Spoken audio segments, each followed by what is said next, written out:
So we're starting a new book of the Bible. And you said, well, you've been here 7 years. And you've only ever preached out of the Bible for 7 years. When do you run out? If you're asking that question, I've asked myself the same question. But we have still a mountain of great material left in Scripture to cover and to learn what God is trying to teach us today. And so one of the books that we're going to take a look at, we're going to spend 6 weeks now that we're post-Easter in the book of Judges. Now, if you're not familiar with the book of Judges, it's the R-rated book in the Bible. There is graphic violence in it. It's a demonstration of the times that people lived in and where Israel saw herself. And we're going to take a look at the Judges. We're going to take a look at, today we're going to take a look at Ehud. And then we're going to take a look at Deborah, the first female judge. And then we're going to take a look at Gideon and Jephthah, the bastard child of a prostitute who's called to lead a nation that despised him. And then we're going to talk about Samson, and many of you know Samson's rather famous story. And we're going to close with the last week not being a judge, but being an event that occurred. In Judges 19 and 20, there's a disturbing event that takes place in the life and the nation of Israel. And we're going to cover that. So I say that kind of in advance so that you can kind of be ready, right? Like on the screen when you start a movie and it says, warning, violence, sexuality, smoking, all the little warnings, right? This is my warning. We'll be talking about things that are hard to hear, hard to read. But they are absolutely applicable to the world that we live in today. And we'll see that today. Yeah, well, why not tackle the tough ones, right? Judges 3 is where we start today. It's our scripture. It's the story of Ehud. It says, once again the Israelites did evil in the Lord's sight. And the Lord gave King Eglon of Moab control over Israel because of their evil. Eglon enlisted the Ammonites and the Amalekites as allies, and then he went out and defeated Israel, taking possession of Jericho, the city of palms. And the Israelites served Eglon of Moab for 18 years. But when the people of Israel cried out to the Lord for help, the Lord again raised up a rescuer to save them. His name was Ehud, son of Gera, a left-handed man of the tribe of Benjamin. Go lefties. We got to represent. The Israelites sent Ehud to deliver their tribute money to King Eglon of Moab. So Ehud made a double-edged dagger that was about 1 foot long, and he strapped it to his right thigh, keeping it hidden under his clothing. He brought the tribute money to Eglon, who was very fat. An important detail for later. After delivering the payment, Ehud started home with those who had helped carry the tribute. But when Ehud reached the stone idols near Gilgal, he turned back. He came to Eglon and said, I have a secret message for you. So the king commanded his servants, be quiet, and he sent them all out of the room. Ehud walked over to Eglon, who was sitting alone in a cool upstairs room, and Ehud said, I have a message from God for you. As King Eglon rose from his seat, Ehud reached with his left hand, pulled out the dagger strapped to his right thigh, and plunged it into the king's belly. The dagger went so deep that the handle disappeared beneath the king's fat. So Ehud did not pull out the dagger, and the king's bowels emptied. I warned him. Then Ehud closed and locked the doors of the room and escaped down the latrine. Oh. Yeah. After Ehud was gone, the king's servant returned and found the doors to the upstairs room locked. They thought that he might be using the latrine in the room, so they waited. But when the king didn't come out after a long delay, they became concerned and got a key. And when they opened the doors, they found their master dead on the floor. While the servants were waiting, Ehud escaped, passing the stone idols on his way to Sarah. When he arrived in the hill country of Ephraim, Ehud sounded a call to arms. Then he led a band of Israelites down from the hills. "Follow me," he said, "for the Lord has given you victory over Moab, your enemy." So they followed him, and the Israelites took control of the shallow crossings of the Jordan River across from Moab, preventing anyone from crossing. They attacked the Moabites and killed about 10,000 of their strongest and most able-bodied warriors. Not one of them escaped. So Moab was conquered by Israel that day, and there was peace in the land for 80 years. Which, if you read the rest of the book of Judges, is a record. 80 years. It was as long as they knew peace at this time of their life as a nation. Just 80 years. The word of the Lord. All right, let's get into this. How does this apply to today? We're not going to talk about weight loss, right, or anything like that. We're going to talk about the real issues. I read a rather startling account by Dr. Stephen Anderson. He's a professor in Ontario, Canada, and he had what he called a moment of startling clarity while teaching a section on ethics in his senior philosophy class. He needed an attention getter, something to shock his students and force them to take an ethical stand. He hoped that this would form a baseline from which they would evaluate other ethical decisions. Here's how he explained what happened next. He said, "I decided to open by simply displaying, without comment, the photo of Bibi Aisha. Aisha was the Afghani teenager who was forced into an abusive marriage with a Taliban fighter, who abused her and kept her with his animals. When she attempted to flee, her family caught her, hacked off her nose and ears, and left her for dead in the mountains. She was saved by a nearby American hospital. I felt quite sure that my students, seeing the suffering of this poor girl of their own age, would have a clear ethical reaction. The picture is horrific. Aisha's beautiful eyes stare hauntingly back at you above the mangled hole that was once her nose. Some of my students could not even raise their eyes to look at it. I could see that they were experiencing deep emotions. But I was not prepared for their reaction. I had expected strong aversion, but that's not what I got. Instead, they became confused. They seemed not to know what to think. They spoke timorously, afraid to make any moral judgment at all. They were unwilling to criticize any situation originating in a different culture. They said, well, we might not like it, but maybe over there it's okay. Another said, it's just wrong to judge other cultures. I wondered, how can kids who have been so thoroughly basted in the language of minority rights be so numb to a clear moral offense? No matter how I prodded, they did not leave their non-judgmental position. I left that class shaking my head. It seemed clear to me that for some students, clearly not all, the lesson of character education initiatives is acceptance of all things at all costs. While we may hope some are capable of bridging the gap between principled morality and this ethically vacuous relativism, it is evident that a good many are not. For them, the overriding message is, never judge, never criticize, never take a position. Thank you, academia.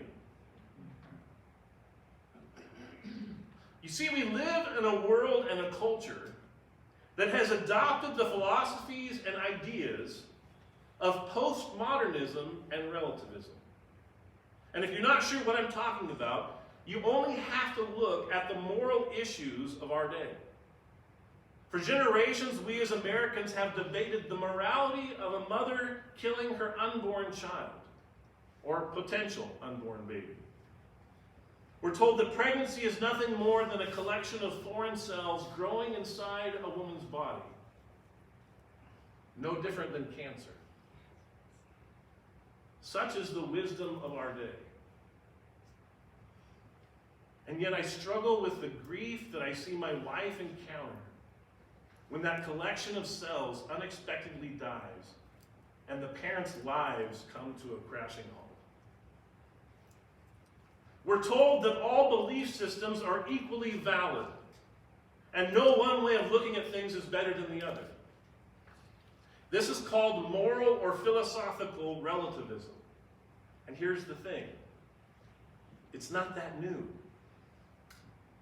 We think that we're on the cutting edge of civilization because we can make lifelike AI.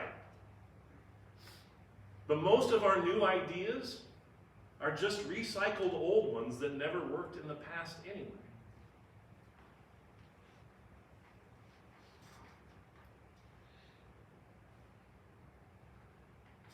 I warned you that the book of Judges has some disturbing content in it. And it's not just the egregious violence. It's the ideas behind it. When we read the book of Judges, we have to ask some hard questions. Does God condone genocide? Does God condone slavery? These are issues relevant to the book of Judges. And how God responds to these things is telling.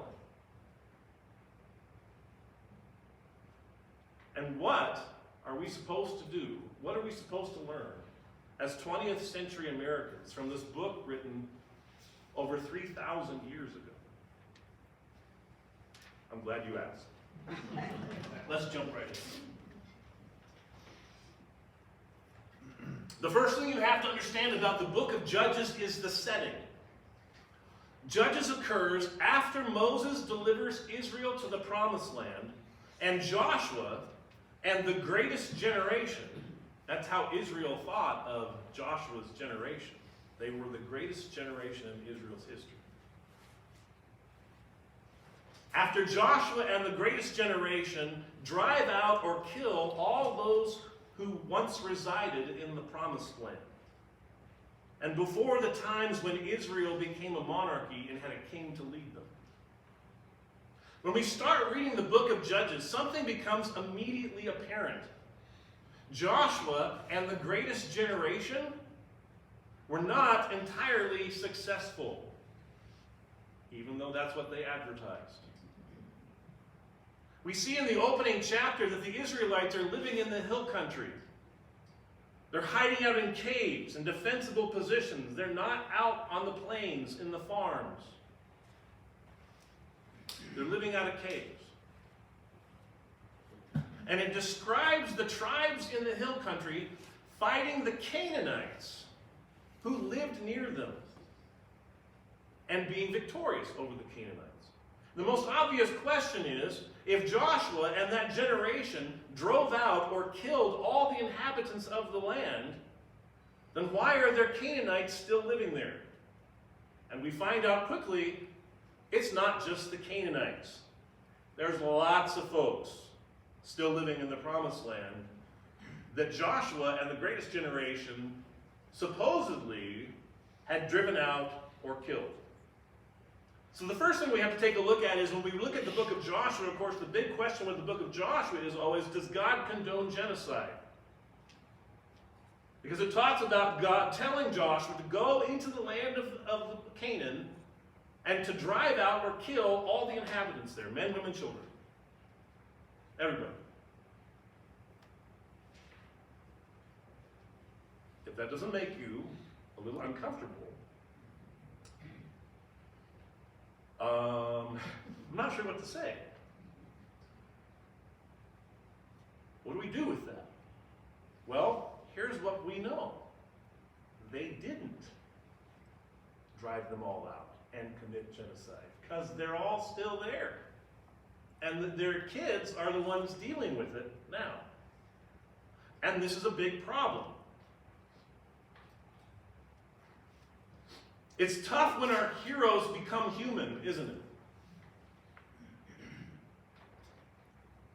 We too have a greatest generation as Americans, right?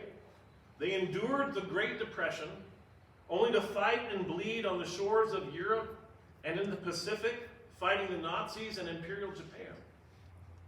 Then they came home building this country and fighting a Cold War against a nuclear-armed Soviet Union. They may very likely have been our country's greatest generation. And yet,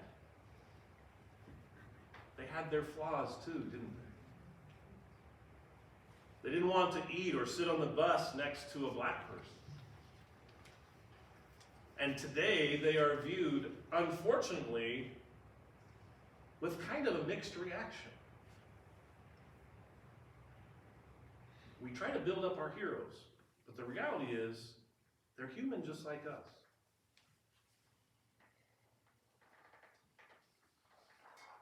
My son-in-law, Tony, who, by the way, if you haven't heard the news, Brenna got the job at Wenatchee Confluence, and they're moving to Quincy.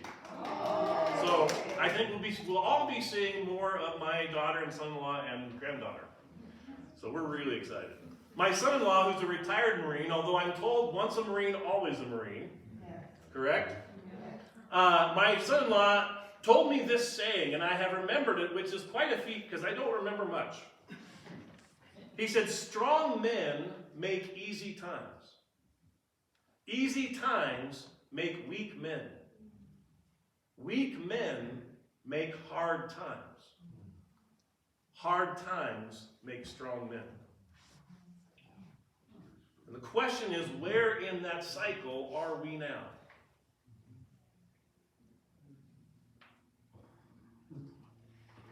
There's a lot of truth to what he says. And we'll see in the book of Judges that in hard times, God raises up men and women who follow him and his ways and not the culture of their day.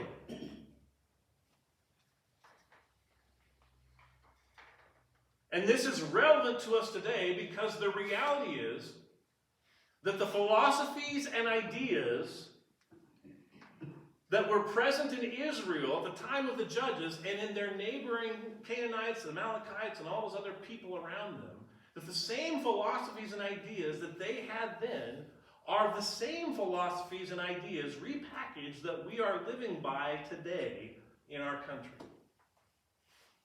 Relativism. There's a saying that repeats itself in the book of Judges. And tell me if this does not speak truly. This could be a headline out of the newspaper today. It says, in those days Israel had no king. All the people did whatever seemed right in their own eyes.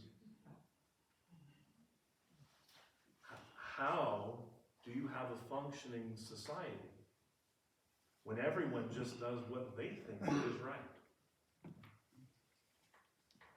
Imagine a society where there's no rule of law, no property rights, where everyone did what they thought was right in their own eyes. It would be the wild, wild west all over again, wouldn't it? If you're too weak to protect your farm and family against your neighbors, you died. It was that simple. There was no right or wrong because everything was relative. The strong pick on the weak. And it doesn't matter what their ideologies are. It's all relative. There is no right or wrong. Sound familiar? We're seeing it lived out in real time. Recently, a young man walked up behind the CEO of a health insurance company after stalking him and shot him twice in the back. And if you look at the media coverage and social media coverage of this event, it is appalling.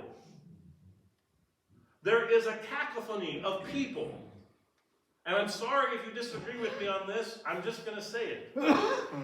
There is a cacophony of people out there who are saying that this vigilantism was justified because of the policies of the company that he ran. When did it become justified to murder someone in cold blood because you didn't like how they did their job? What would you say to his wife and his kids? He deserved it? Because you don't like his politics?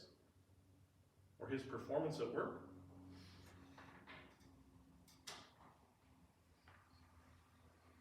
That is a society that ignores the law, in particular the laws against murder, because it fits a specific political ideology or narrative. That is a society where everyone does what is right in their own eyes.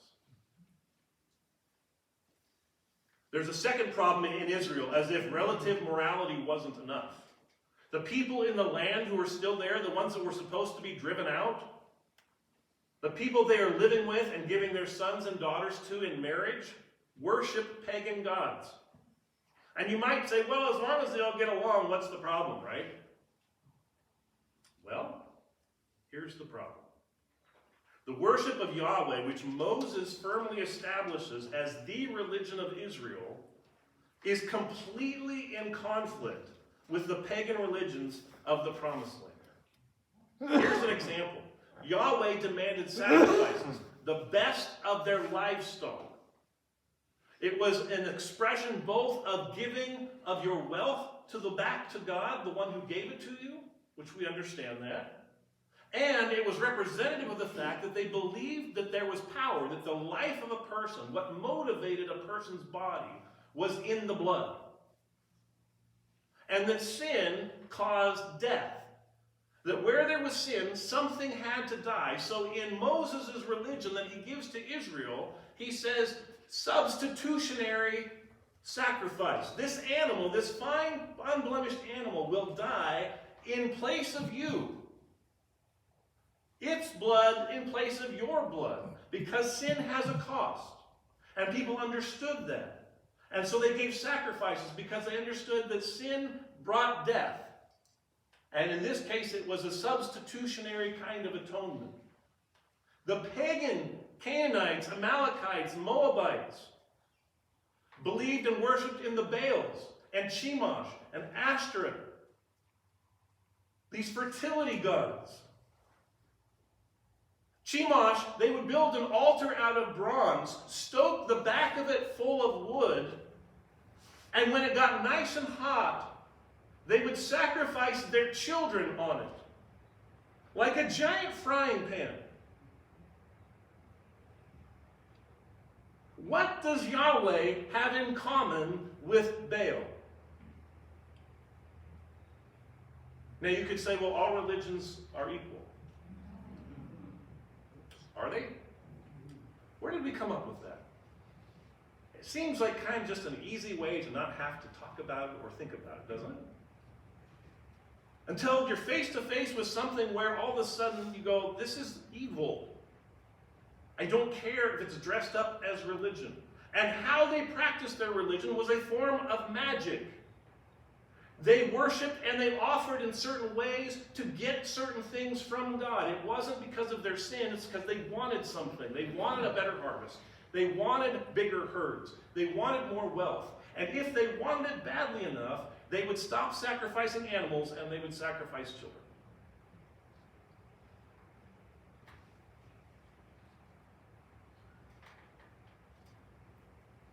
So far, we have a pagan culture that believes in moral relativism and who murders their children when it suits their interests. How is this book not relevant today? The reoccurring theme in Judges, and in truth most of the Old Testament, is that when Israel followed God and did things his way, the people prospered and knew peace. When they abandoned God and his ways, everything fell apart. Think about that for a minute. All these historians that wrote the Old Testament have a dilemma. Why does Israel seem to go through these cycles of suffering and war if they're God's chosen people?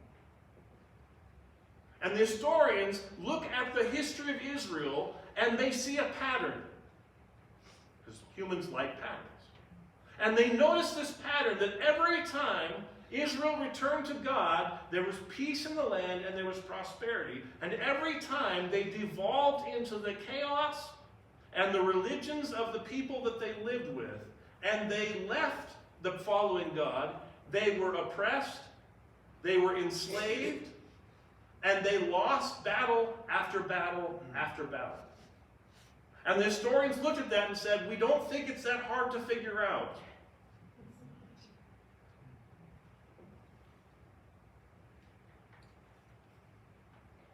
That's a thread that runs all the way through the Bible. When we do things God's way, we know peace. It's not always easy. And we know peace and truth. And we try to do it some other way, some newfangled way or some way we've invented. We are destined to implode. All right, let's get to our first judge. I love this guy. He is so 007-ish. We see this common pattern at work as God raises up a deliverer. Israel realizes the error of their way through suffering. Here it is again. This reoccurring theme in Scripture that God, like it or not, uses suffering to get our attention. And in their suffering, what do? They cry out to God. We screwed up. Save us. Deliver us. The one who delivered us from the hands of the Egyptians, who parted the Red Sea, deliver us again the way you delivered our forefathers and our ancestors. Oh God, please help. So God raises up a judge. This time it's Ehud from the tribe of Benjamin, who they say, interestingly, is left-handed, which comes into play because apparently they don't check people for weapons that are left-handed. Everyone expected a right-handed person to draw from their left side and strike with their right hand. Ehud draws from his right side and strikes with his left hand, stabbing the king in the gut and disembowels him. So, kudos to the left-handed. But it's interesting, isn't it? It points out something about Ehud. They're pointing out that there's some unique things to this guy. He's uniquely qualified to do what God has called him to do. They have Ehud take the tribute of Israel to the king's palace, and it says that Ehud makes a dagger that's about 18 inches long and straps it to his thigh. And we know what happens, right? He kills the king, escapes down the toilet, and flees and rallies the hill tribes, and they descend on Moab, which is in chaos because their king has been murdered. There's a huge power vacuum. Nobody knows what to do or who's in control, and that's when Israel attacks. And they rout the Moabites, and they have peace for 80 years. So what's the point of this story? Why is it in the Bible? The first thing I think that we have to recognize is that God uses unusual people in unusual circumstances to accomplish his purposes. In other words, God doesn't always pick the cream of the crop to do his work. And we're going to see this in the other judges. All of them have their issues. And yet, God uses them almost in spite of their obvious flaws.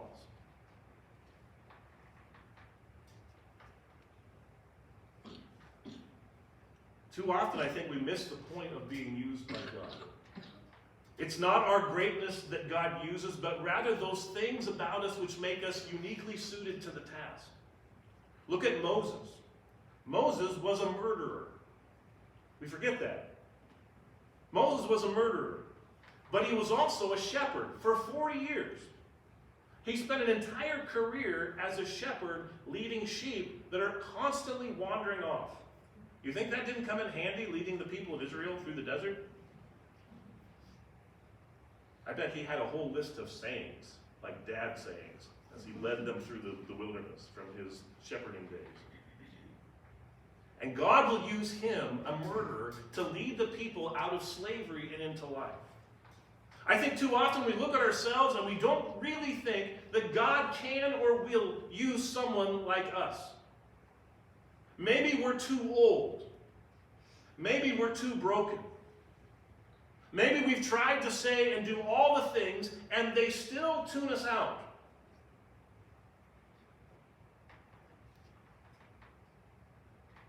We have an epidemic in our country. Not of bird flu or coronavirus, but of writing off relationships and writing off people. We have people in this church who are suffering because their kids or grandkids have sidelined them and cut off the relationship because of beliefs or views that they hold. They have chosen ideology over relationship.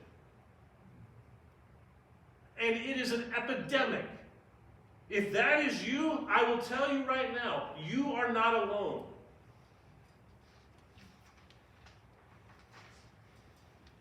Our views are considered outdated. Did you know that? Racist, misogynistic, and homophobic even. Why? 10 minutes ago, they weren't. What happened? Relativism happened.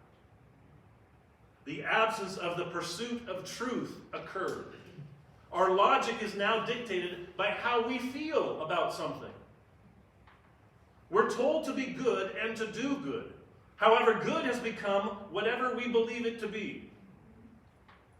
If it's good for me to shoot a man in the back because I don't like his work or his politics, then, well, I guess we're all just out there living our best life. Here's what I know. God is not done with you yet. God doesn't appear to Moses till Moses is 80 years old and says, I have a job for you. Turn around and head back to Egypt. Moses is thinking, I had a retirement plan. I had a nice thing going here. I didn't want a job. I wanted to retire. You want me to go where? To do what? To lead people who don't know me or care about me out of slavery, who don't know you, God, and you want me to lead them out of slavery, going up against the strongest nation on the face of the earth, carrying a stick. Quite the job description. God is not done with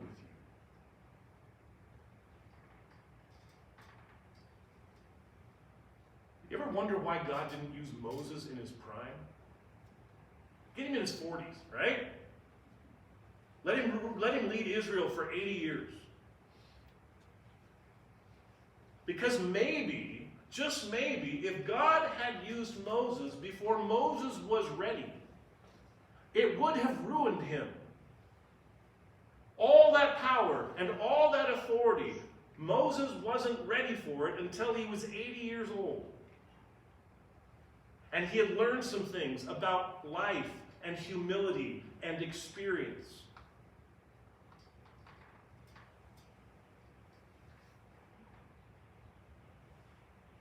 Did you see Easter? Our family, our neighbors showed up to hear the gospel. God is not done with you in their lives yet. That wasn't the end, it was the beginning of a conversation that will be had at some point in the future by you. God is not done with you yet. Guess who is uniquely equipped to reach their neighbors with the gospel? I'll give you a hint. It's not me. It's you. I don't know your neighbors, or I just met them. You know them, and they know you, and they know it's real in you.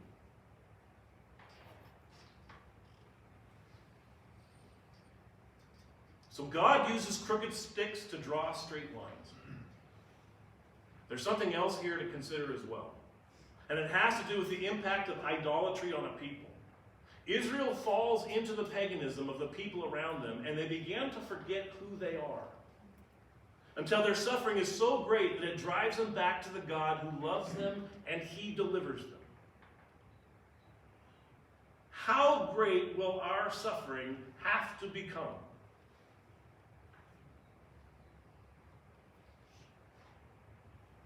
How long until we stop believing these pagan lies that strip us of our humanity, of the dignity that we have and the rights that we have because we were made in the image of God? Not because of Darwinism or some social contract or some made-up thing, but because you were made in the image of God. That's why you have dignity. That's why you have rights. That's what it means to be human. How long will we watch the carnage before we stand up and tell the truth? Will we keep silent as our children and grandchildren fall victim to the lies that there is no God and that we can just do what we want without real, terrible repercussions as a society? My question is simple. If God isn't done with you yet, and I don't believe he is, who is he bringing right now into your life that needs to hear the truth? Right now. See, this isn't what I'm saying this morning. God has already been at work building bridges in your life with people who need to hear the truth. That need hope. That need to know that there is a God who loves us and has a plan for this world and for each one of us. They need to know what we talked about Sunday, that the tomb is empty, that Jesus is alive, and that changes everything. Amen? Amen. All right. Let's just go to the last song, Mike. Let's